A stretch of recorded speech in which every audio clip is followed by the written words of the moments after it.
Yo, what up, Street Gods? Eric Kim. Right, some meat thoughts. Why is everyone so anti-meat? So there's like what, ethical, the moral, the climate change thingy, right? But I'm like, bruh, like, it's like the impact of you eating meat. Like, I'm sure it's very inconsequential in the grand scheme of things. If you have Amazon Prime, you're getting boxes shipped to your house. You go on flights. You drive a car. You have a gasoline car, or you've had an electric car. Think about all the lithium you're stealing from the earth. Stuff like that, right? Even like, what is it, vegetarian, vegan? Like, apparently almonds. You eat almond butter. You eat almonds. You eat almond milk. Apparently almonds are like insanely water thirsty. Who knows? Do almonds require more water than cows? Oh no, maybe not. And you know, quinoa, let's say you love the quinoas, right? Like, apparently, like, I don't know if it's true, it's South America or wherever it comes from, with Peru, like locals can't eat their own quinoa no more because it's too expensive or something, right?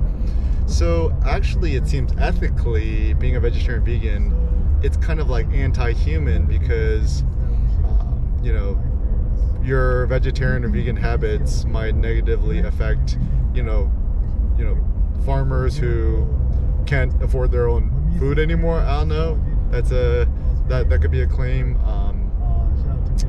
And also I think a lot of people don't eat meat, or some thoughts, right? Not everything is meat, right? For example, is chicken meat? Not according to South Americans. Chicken ain't meat, right? Is pork meat? Yeah, I think pork is meat, but is it red meat? I don't actually think so. I think pork is pink meat. It looks pink, right? Red meat, what? Cows? Well, oxen, right? That's meat.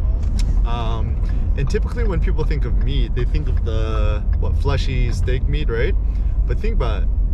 Is beef liver, beef heart, beef innards, intestine, is that meat?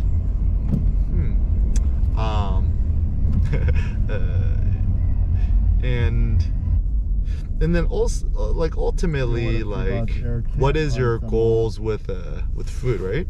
Like, my personal goal is I want to become as strong and swole and empowered as possible, and I'm going to optimize my food intake thing to gain that. So for me currently, beef ribs at the Costco Business Center is the one, even better than beef brisket. Like, the other night I had brisket, which is pretty good, but it lacks the nutritional density and closeness to the bone of ribs. And also, cooking beef ribs is way easier, like 1,000 times easier than like having to butcher the brisket yourself. I'm team beef ribs. Next time you go to Costco Business Center, you buy some of the beef ribs, just think about me. And super easy to season. Just put on some Old Bay and paprika, garlic powder, and throw in the oven at 350 for about 2-3 hours and call it a day. Make a bunch and then just have leftovers, and you can just microwave it the next day. Still tastes good. And yeah, and I've been gaining the monster gains. And once again, like, you know, people's like, oh yeah, you need protein. Like, my theory is it actually might not be a protein thing. I think it actually might be a cholesterol thing. You know, once again, like, everyone thinks you have cholesterol, you're gonna get a heart attack. But then that, once again, the issue of that is consuming more caloric or consuming more dietary cholesterol, ironically, actually doesn't increase your bodily cholesterol, your LDL, HDLs, whatever you want to call it. And that, yeah, but saturated fat's gonna give you a heart attack. Once again, no, it's a correlation, not causation. Typically, Americans who eat more saturated fat tend to have more heart attacks, but that's also because people who eat more saturated fat also drink Coca-Cola and also eat McDonald's French fries. And, you know, so once again, the correlation versus causation thing, it's such a basic principle, but nobody ever critically challenges it. And yes, yeah, but you know, you could be like Patrick Bohemian and you'd be the vegan power lifter, you know, strongman, whatever. It's like, okay, first of all, realize that this guy's on the juice, right? Like, it's like, yeah, I get all my protein, I get all my power from, you know, plants and tofu and beans. It's like, yeah, and also you're doing steroids and testosterone supplements and all these other weird things too. So, and also there's like, yeah, but he's so strong. It's like, if you look at the grand scheme of the strongman, he's not even in the picture, right? So I think reality and physics don't lie. Like, there are certain ideals that don't manifest in reality. I mean, okay, so at least with strongmen, right? Everyone's on the juice, everyone's on steroids, half Thor's on steroids and juice, whatever gear he's on.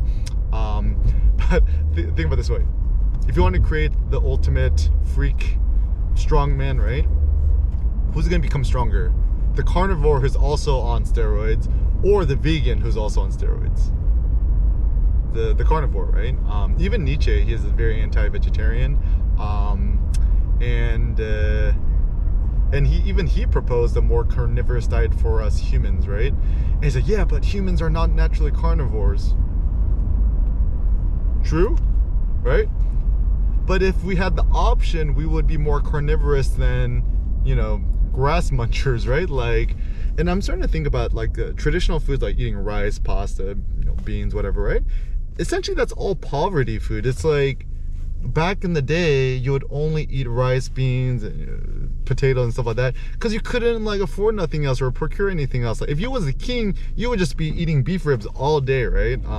You'd be eating Cardi B all day, right? Like, you know, you think about the ancient Greeks, right? Like, did the ancient Greek heroes like read the Iliad, right? Did any of them like eat a balanced diet with 3 square meals a day with vegetables? I'm like, no. Like, can you imagine like showing a cauliflower or a broccoli to like ancient Greek hero? They're like, I can eat this. Even in read the Homer, the Odyssey, right? After Odysseus's men, you know, take over the island of the one, you know, nymph, I suppose, or like they eat all the oxen, the magical oxen on the shit. What did you figure out?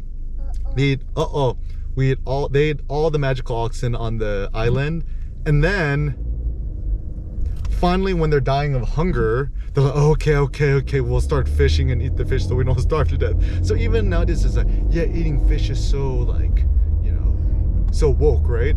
Yeah, it's like, nah, this is like being a fisherman or eating fish back in the day was like poverty food. Even back in the day, like shrimp, right? You know, it's like they would only feed shrimp and crustaceans and lobsters to prisoners, and there'd be things in the magazines be like, a newspaper would be like, that's so cruel and inhumane to just only be feeding them the prisoners lobster.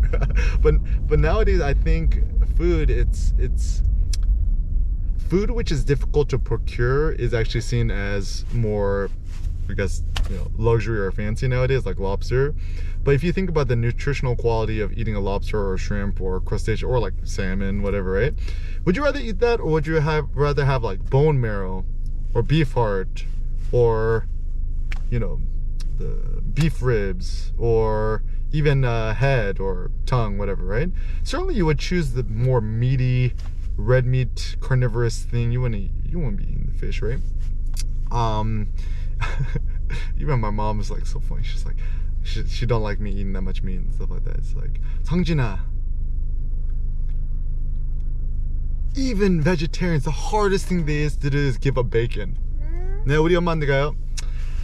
And yeah, so let us assume there is no morality ethics. Let us assume that planet Earth will be okay for the next 10,000 years, 100,000 years, whatever. Let's assume, right? Thought experiment.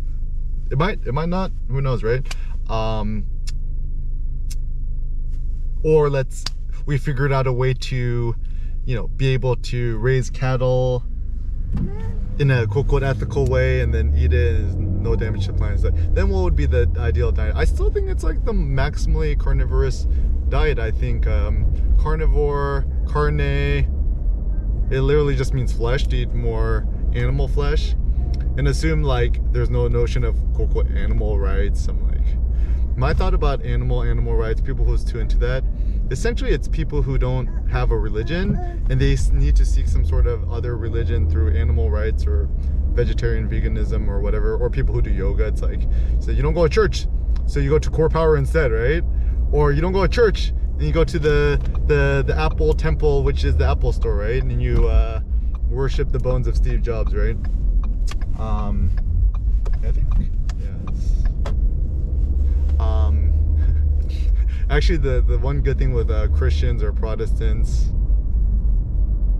Catholics, I'm Catholic, it's like God put animals on earth for humans to eat. I kind of like that. That attitude. But then again, nobody was preordained to do anything. I mean, just like humans, we're just more clever than cows, and we just figured out how to use them as slave labor to till our fields and to eat them, I suppose.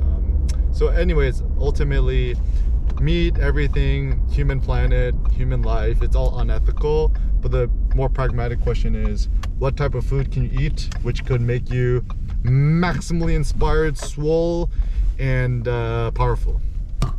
The answer is meat.